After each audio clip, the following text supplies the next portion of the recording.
কেউ শুনবারও লোক নেই, কারণ এখন নতুন কি আমাদের পরে আমাদের জেলা সম্পাদক মণ্ডলীর সদস্য বলবেন, তৃণমূলের মন্ত্রীরা বলেছেন শিল্পের প্রসার হচ্ছে, তাহলে 13 বছরে কতগুলো কারখানা হয়েছে রাজ্যে সেটা জানানোর জন্য একটা ওয়েবসাইট খুলুক।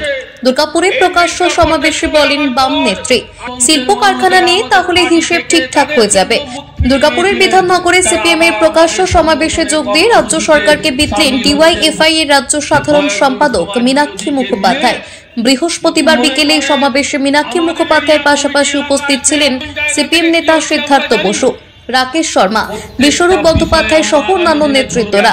ডিওয়াইএফআই এর রাজ্য সম্পাদক মীনাক্ষী মুখোপাধ্যায় বলেন, সিপিএম আমলে পুলিশ কোথাও অন্যায় হলে কড়া ব্যবস্থা নিত, আর তৃণমূল আমলে অন্যায় হলে কোনো ব্যবস্থা নেয় না পুলিশ। রাজ্যের বিভিন্ন প্রান্তে একের পর এক ধর্ষণ এবং নির্যাতনের ঘটনা ঘটেই চলেছে, কিন্তু সঠিক বিচার পাচ্ছে না নির্যাতিতাদের পরিবার। অবৈধ বালি, কয়লা, লোহা পাচার হচ্ছে, কিন্তু পুলিশ নিজেদের পকেট ভরাতেই ব্যস্ত। সেজন্য শিল্প শহরের হাল বেহাল হচ্ছে। একাধিক কারখানা থেকে শ্রমিক ছাঁটাই হচ্ছে, আর শ্রম দপ্তর কোনো ব্যবস্থাই নিচ্ছে না। আমরা তার প্রতিবাদে সবসময় রাস্তায় রয়েছি। আমি আমার কথা শেষ করলাম। ইনকলাব জিন্দাবাদের জন্য অনুরোধ করব, এখন আপনাদের সামনে বক্তব্য রাখবেন ক্ষুদ্র এবং মাঝারি শিল্পকে কি করে এগিয়ে নিয়ে যাওয়া যায়। আপনার কি মনে হয় যে শিল্প কি আদতে হচ্ছে? রিপোর্ট তো বলছে হচ্ছে না। মন্ত্রী কি বললো তার থেকে প্রথম কথা বলতে হবে ডেটা কি বলছে।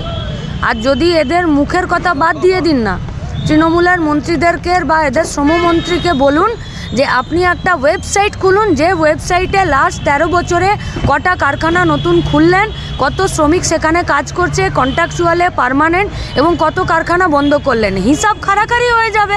এত মিটিং করে, এত পয়সা খরচা করে নতুন করে বলার কি দরকার? একটা ওয়েবসাইট খুলে দিন না, তাহলে তো আমরাও বলতে পারি যে তৃণমূলের সময় এতগুলো কারখানা হলো। বালি চালাতে পুলিশ চাইছে, ইললিগাল বালি চালাতে সরকার চাইছে। দামোদর, অজয়, গোটা পশ্চিম বর্ধমানের গোটা এই পরিবেশ পরিস্থিতি এবং এখানকার যা জলবায়ু আছে সেই সমস্তটাকে নষ্ট করে দিয়ে শুধুমাত্র নিজেদের পকেট ভরাতে। সরকার আর পুলিশ যদি না চাইতো যে ইললিগাল বালি চলবে না, ওভারলোডিংয়ের বালি চলবে না, চুরি হবে না, হতো না।